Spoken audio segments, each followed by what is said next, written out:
जब यश की KGF chapter 1 2018 में आई थी, तब शाहरुख खान और अनुष्का शर्मा की जीरो भी रिलीज हुई थी। उस वक्त जीरो एक एक्सपेरिमेंटल फिल्म थी। Shahrukh Khan VFX loaded concept के साथ सामने आए थे, जिसका सेकंड हाफ इतना वीक पड़ा कि लोगों का इंटरेस्ट उसमें इतना आया नहीं। कैरी, अरे होगी, शाहरुख बोल रहा हूँ। खैर, मुझे लगा हमें कोलैब करना चाहिए। ओह माय गॉड शाहरुख, मेरे पास और भी स्क्रिप्ट्स है आपके लिए। ले आओ, भजिए खाने के लिए पेपर खत्म हो गया। मैं अभी सिनेमा में आया हूँ, आ जाओ बात करते हैं। अरे सिनेमा में कैसे मीटिंग करेंगे, आपके फैन जीरो लगी है आज।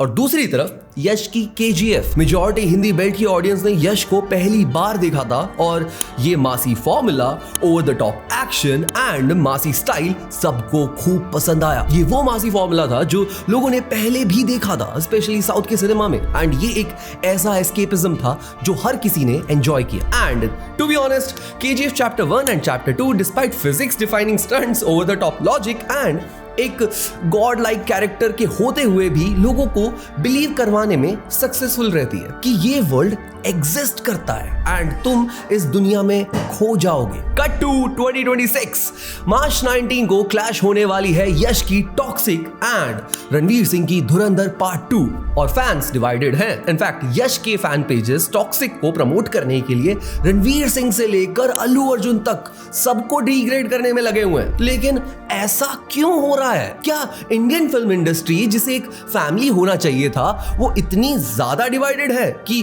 फिल्म प्रमोशंस के लिए वो दूसरों को नीचा दिखाना शुरू कर चुके हैं? ऐसा क्यों है कि इंडियन फिल्म इंडस्ट्री एक फैमिली की जगह डिवाइडेड नजर आ रही है हमें? और क्या ये माहौल हेल्दी है? आज मैं राजीव कुमार बात करूंगा about the problem with toxic fan base. तो वीडियो शुरू होने से पहले YBP फिल्मी को सब्सक्राइब जरूर कर लेना, हम ऐसी वीडियोस आपके लिए लाते रहते हैं।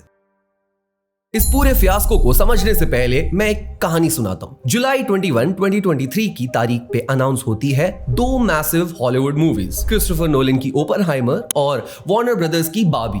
अब कहते हैं कि क्रिस्टोफर नोलन की टेनेट वार्नर ब्रदर्स ने जब प्रोड्यूस की थी तो उसके रिलीज के वक्त उसे थिएटर के साथ साथ OTT पे भी डाल दिया था, जिसके अगेंस्ट थे नोलन, क्योंकि उनका जो माइंडसेट है वो आमिर खान वाला ही है। फिल्म इंडस्ट्री ने ऐसे कदम उठाए हैं पिछले 15-20 सालों में कि हमने बड़ा कैलकुलेट करके सोचा है कि यार कौन सी चीज करें जिसमें हमारा बिजनेस और बुरा हो जाए। और अभी जो हम 4 हफ्तों में 6 हफ्तों में OTT पे आ जाते हैं, उससे तो बिल्कुल ही बिजनेस खत्म हो गया। अब नोलन की मेजॉरिटी मूवीज को प्रोड्यूस वार्नर ब्रदर्स ने ही किया था, लेकिन इस डिस्प्यूट के बाद वो वार्नर ब्रदर्स से खफा से हो गए थे, जिसके बाद वो अपनी नेक्स्ट मूवी ओपेनहाइमर बिना वार्नर ब्रदर के बैनर के बनाना शुरू कर देते हैं। अब उसकी डेट अनाउंस करते हैं वो 21 जुलाई 2023।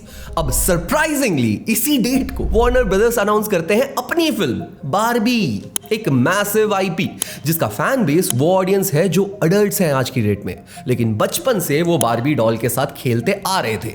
मैं अपनी बहन वाली के साथ खेलता था। कहते हैं कि वार्नर ब्रदर्स ने जानबूझ के बार्बी को ओपेनहाइमर के साथ क्लैश करवाया ताकि ओपेनहाइमर बॉक्स ऑफिस पे सफर करे और माहौल काफी ज्यादा टॉक्सिक होने वाला था। लेकिन इंटरनेट काफी अलग वे में रिएक्ट करता दिखा हमें, जहां दोनों मूवीज के फैंस को आपस में लड़ना चाहिए था ना, एक दूसरे को गाली देनी चाहिए थी। ए ओपेनहाइमर, ए तू बार्बी। मतलब वहीं अब एक मूवमेंट स्टार्ट हो गया। बार्बी और ओपेनहाइमर दोनों के नाम को मिक्स कर दिया और एक कैंपेन स्टार्ट हुई ट्विटर पे कॉल्ड बार्बीहाइमर। यो, इस वीडियो का एडिटर है। आई नो राजीव भाई ने गलत बोला है, इट्स बार्बेनहाइमर, बट माफ कर देना राजीव भाई को, वो रिकॉर्डिंग के टाइम थोड़ा नींद में थे। अब ये कैंपेन दोनों मूवीज को सेलिब्रेट कर रही थी, एक तरफ एक फेमिनिन मूवी और एक तरफ एक मैस्कुलिन मूवी, और फैंस से लेकर सेलेब्स दोनों मूवीज को सेलिब्रेट करते हमें दिखे। हमें मीम्स देखने को मिले, दोनों मूवीज के अराउंड जो पॉजिटिव बातें थी वो देखने को मिली। इवन लोग बार्बी को देखने के लिए पिंक पहन कर गए थे, तो एक तरफ लोग सूट्स में गए थे ओपेनहाइमर को देखने के लिए। एंड गेस व्हाट, बिना एक दूसरे को डिमीन किए बार्बी ने बॉक्स ऑफिस पे $1.4 बिलियन का बिजनेस किया 145 मिलियन के बजट में, और 100 मिलियन के बजट पे ओपेनहाइमर ने $976 मिलियन का कलेक्शन किया। इमेजिन एक ऐसी कैंपेन जो इंडस्ट्री में लड़ाई झगड़ा प्रमोट करने की जगह ना पॉजिटिविटी प्रमोट करती हुई नजर आई, और इससे फायदा किसका हुआ? सिनेमा का। वहीं अब इंडिया में कुछ सालों से हमें अपोजिट देखने को मिलने लगा है, जब से धुरंधर और टॉक्सिक का क्लैश स्टार्ट हुआ है। ये जो भी है टॉक्सेंडर ड्यूरॉक्स कैंपेन जो भी है भाई, सेलिब्रेट करने की जगह हमें देखने को मिलता है दोनों साइड के फैन बेस आपस में ही कुत्ते बिल्ली की तरह लड़ रहे हैं। यश के फैंस ट्विटर पे धुरंधर 2 की 19 मार्च की रिलीज को लेकर मिस्टेक्स निकाल रहे हैं और उनका मानना है कि टॉक्सिक धुरंधर को खा जाएगी और धुरंधर मूवी फ्लॉप हो जाएगी। वैसे धुरंधर ऑलरेडी हिट है। ये बिक गई है गवर्नमेंट। वहीं कुछ ट्वीट्स राम गोपाल वर्मा की सत्या के इंट्रो के शॉट्स को धुरंधर की हमजा की एंट्री के शॉट के साथ कंपेयर करते हुए भी दिखे हैं। ये कह रहे हैं कि धुरंधर कॉपीड है। नहीं भाई, धुरंधर सत्या की कॉपी नहीं है, वो भोजपुरी धुरंधर की कॉपी है। हमने वीडियो भी बनाई, तुम वो जाके जरूर देखना। I present you guys the Bhojpuri धुरंधर।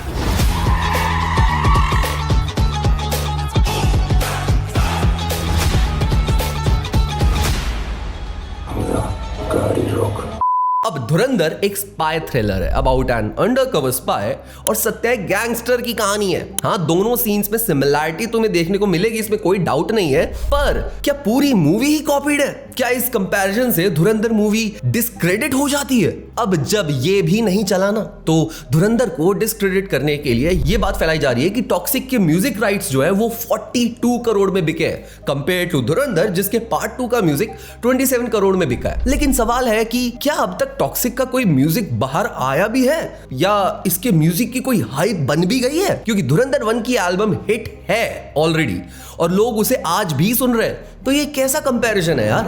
ना तो कारवां की तलाश है। अब टॉक्सिक के फैन पेजेस या यश के फैन पेजेस जब धुरंधर को डिस्क्रेडिट करने में कामयाब नहीं हो पाए, नाकामयाब रहे, तो इन्होंने नॉर्थ में हिंदी स्पीकिंग ऑडियंस के अगेंस्ट रेसिस्ट स्लैंग्स देना शुरू कर दिया है। और ऐसे सिमिलर कैंपेन्स हमें हर इंडियन फिल्म के रिलीज के वक्त देखने को मिल जाते हैं। सालार एंड डंकी के वक्त प्रभास वर्सेस एसआरके हो गया, रामायण का लुक बाहर आया तो दूसरे एक्टर्स के फेसेस को मॉर्फ करके उनके लिए कैंपेन रन कर दी just to discredit his stardom and what not. अब इसका ब्लेम कहीं ना कहीं जाता है पीआर एजेंसीज पे। इट्स नॉट लाइक कि यश या आदित्य धार या रणवीर सिंह खुद अपने फोन पे बैठ के सारा दिन स्क्रॉल करते हैं और एक दूसरे को गाली दे रहे हैं। नहीं, हर मूवी का पीआर कैंपेन जब शुरू होता है तो डिसाइड होता है कि मूवी का प्रमोशन कैसे होगा एंड इट्स क्लियर कि टॉक्सिक की पीआर एजेंसीज ने टॉक्सिक रास्ता ही चुना है, toxic way to discredit Dhurandhar 2।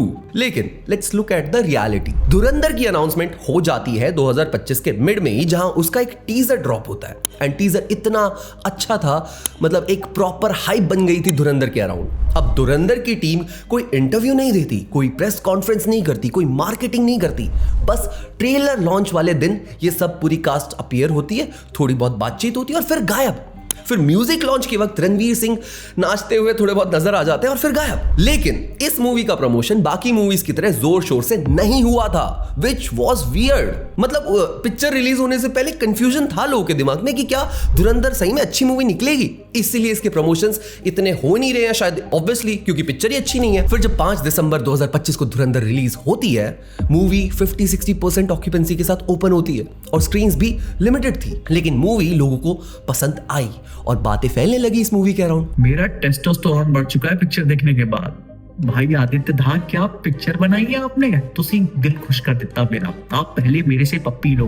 First week इस मूवी का कलेक्शन ठीक ठाक रहता है, लेकिन फिर सेकंड वीक में गेम ही पलट जाता है और थिएटर्स हाउसफुल होने लग जाते हैं, डिमांड बढ़ जाती है स्क्रीन्स की और स्क्रीन्स ऐड करनी पड़ जाती है, late night shows, early morning shows, ये सब ऐड करने पड़ जाते हैं और धुरंधर ने 1300 करोड़ कमा लिए। Mind you guys, Dhurandhar part 1 and part 2 का टोटल बजट ही 300 करोड़ का है और ये मूवी ऑलरेडी प्रॉफिट कमा चुकी है और लगभग पिछले 75 दिनों से ये पिक्चर आज भी थिएटर में है। एंड ट्रस्ट मी, इस मूवी का पेड प्रमोशन 0 हुआ था, मतलब अंदर की खबर है ये, ठीक है। ये बिक गया है सिनेमा, ये फिल्मों में कुछ नहीं रखा, ये सब बहन मिलके पागल बना रहे हैं हमको, माता के बच्चे। जनता को धुरंधर इसलिए पसंद आई क्योंकि राइटिंग स्ट्रांग थी, ऑडियंस को कुछ ऐसा देखने को मिल रहा था जो ट्रेडिशनली मासी मूवीज से अलग था, जिसपे राम गोपाल वर्मा का भी काफी अच्छा टेक था। उन्होंने अपने ट्वीट में मेंशन किया था कि आदित्य धार ऑडियंस को स्टूपिड नहीं, इंटेलिजेंट समझ रहे हैं। धुरंधर फिजिक्स की इंसल्ट नहीं करती है, हर एक चीज रियल रखती है। हर 5 मिनट में बैकग्राउंड स्कोर से तालियां बजवाने की कोशिश नहीं हो रही है इस पिक्चर में। हर एक कैरेक्टर को बात करने दिया गया है इस पिक्चर में, उन्हें इंपॉर्टेंट फील करवाया गया है। स्लो मोशन शॉट्स पे डिपेंड नहीं करती है पिक्चर और जबरदस्ती का वीएफएक्स यूज करके कोई भी सीन खराब नहीं हुआ इस पिक्चर में। Which is true. फिल्म जैसे कि Dhurandhar, Animal, Gangs of Wasseypur, Piku, October, Badlapur and many more, इन सब मूवीज की एक खास बात है कि ये स्टोरी ड्रिवन मूवीज हैं, स्टार ड्रिवन नहीं। वहीं टॉक्सिक का जब पोस्टर आता है तो ये काफी अच्छा दिख रहा था, लेकिन जब फिर फर्स्ट टीजर आया सामने तो इसे काफी क्रिटिसिज्म मिलता हुआ नजर आया। अब टीजर डिसेंट था in my opinion, no doubt, लेकिन क्या ये हाइप बना पाता है? नहीं। सेकंड टीजर आता है तो ये भी विजुअल्स में काफी अच्छा था, नो डाउट, लेकिन ऐसा लगा मुझे कि हमने ये ऑलरेडी देखा हुआ है। ये वही सेम केजीएफ फॉर्मूला ही लग रहा है। ये वही वन लाइनर्स का यूज करके लोग को एक्साइट करने की कोशिश ही की जा रही है, पर कुछ नया नहीं ट्राई कर रहे। अब टॉक्सिक ना मैंने देखी है ना आपने, लेकिन एक चीज तो क्लियर है कि टॉक्सिक नॉन यश फैंस के बीच में हाइप बनाने में नाकामयाब रही है। टॉक्सिक की पीआर टीम को पता है कि धुरंधर 1 ने काफी अच्छी हाइप बना ली है और अब पार्ट 2 के लिए लोग वेट कर रहे हैं। टॉक्सिक की टीम को पता है कि सिर्फ हिंदी में धुरंधर को रिलीज करके अगर मूवी 1300 करोड़ कमा सकती है तो धुरंधर 2 जब मल्टीपल लैंग्वेजेस में रिलीज होगी तो क्या होने वाला है। मेरी बहन की कच्ची फट जाएगी मेरी कमाई देखकर। एंड इसीलिए पीआर टीम के पास 2 ऑप्शन थे, ओपनहाइमर एंड बारबी वाला कैंपेन फॉलो अप करो और ऐसी प्रमोशन करो, या धुरंधर को डिस्क्रेडिट करें। And they went for option 2, क्योंकि any publicity is a good publicity. लेकिन इसी माइंडसेट की वजह से ना इंडस्ट्रीज डिवाइडेड नजर आ रही हैं। एक टॉक्सिसिटी का माहौल नजर आ रहा है जहां लोग एक दूसरे को गाली देते हुए, रेसिस्ट कमेंट पास करते हुए नजर आ रहे हैं, all because stars are insecure. Netflix Kapil Sharma show पे जब संजय दत्त और सुनील शेट्टी आए थे ना तो दोनों के बीच में गहरी दोस्ती देखने को मिली थी हमें, और दोनों डेकेड से दोस्त थे। जिस पे कपिल ने जब सवाल पूछा कि आप दोनों में कभी इनसिक्योरिटी नहीं आई क्या, तो उनका जवाब था कि वो एक दूसरे की सक्सेस को सेलिब्रेट करते हैं, एक दूसरे के गम में साथ देते हैं, एक दूसरे से कुछ ना कुछ सीखते हैं। लेकिन आज के न्यू जेन एक्टर्स इनसिक्योर हैं एक दूसरे से, इनसिक्योरिटी है इनके अंदर कि सामने वाला बेटर क्यों है, बेटर कैसे कर रहा है। और ये बात इमरान खान को भी कहीं ना कहीं जब वो अपने पीक पे थे समझ में आई थी, जिस पे हमने एक वीडियो भी बनाई है, वो जाके तुम जरूर देखना। और जो बातें हमें पता चलती है वो हार्ट ब्रेकिंग था। The same industry people chomping at the bit to show up and pat me on the back suddenly like ये शूट के पहले दिन से उसने हाथ ऊपर करके मुझे छोड़ दिया। you're out of season, you're the wrong kind of flavor. I would say ये पैसे ले लीजिए, give me my life back, give me 6 months of my life। इतना परेशान हो गए। Such a disaster that I got dropped from the next 2 films which I was supposed to be doing. Indian film industry पहले एक family जैसी थी, लेकिन पिछले कुछ वक्त से इनसिक्योरिटीज ने जगह ले ली है यहाँ पर। इनसिक्योरिटी सामने वाले से बेटर दिखने के लिए, इसीलिए एक्टर्स सर्जरीज करवा रहे हैं। भूमि पेडनेकर का ये मीम आपने रिसेंटली सोशल मीडिया पे सर्कुलेट होता देखा होगा। हर entire face seems to be very stiff. आज के टाइम पे उनकी बात सोशल मीडिया पे उनकी एक्टिंग के चलते नहीं होती, बल्कि उनके चेहरे को क्या हो गया है इसलिए होती। इनसिक्योरिटी सामने वाले से बेटर नंबर लाने के लिए, इसलिए एक दूसरे के अगेंस्ट नेगेटिव कैंपेन्स चला रहे हैं। इनसिक्योरिटी जब मूवीज इनकी नहीं चलती, इसलिए फेक नंबर्स दिखा के मीडियोकर प्रोजेक्ट को भी हिट दिखाना। इनसिक्योरिटी ऑडियंस का प्यार ना मिलने पे, इसीलिए सबसे बेसिक चीज को एलिवेट करके सोशल मीडिया पे कैंपेन चलाना, और इसमें नुकसान सिर्फ और सिर्फ सिनेमा का हो रहा है। और जब भी कोई इन्हें कॉल आउट करता है तो उन्हें डिस्क्रेडिट करना, उनकी फैमिलीज को गाली देना। सूरज कुमार से लेके शान ने इस टॉपिक पर वीडियो बनाई है, और बस उनके कमेंट सेक्शन को जाके तुम लोग पढ़ लेना, तुम्हें समझ में आ जाएगा कि कितना माहौल खराब कर दिया इन स्टूपिड पीआर एजेंसीज ने। आई होप यार एक दिन इंडिया में भी ऐसा हो कि हमें बारबी हाइमर जैसा कैंपेन देखने को मिले, जैसे धुरंधर 2 और टॉक्सिक जैसी मूवीज रिलीज हो और दोनों के पीआर एक दूसरे को डिस्क्रेडिट करने की जगह यूनिटी दिखाएं और सिनेमा को सपोर्ट करो यार।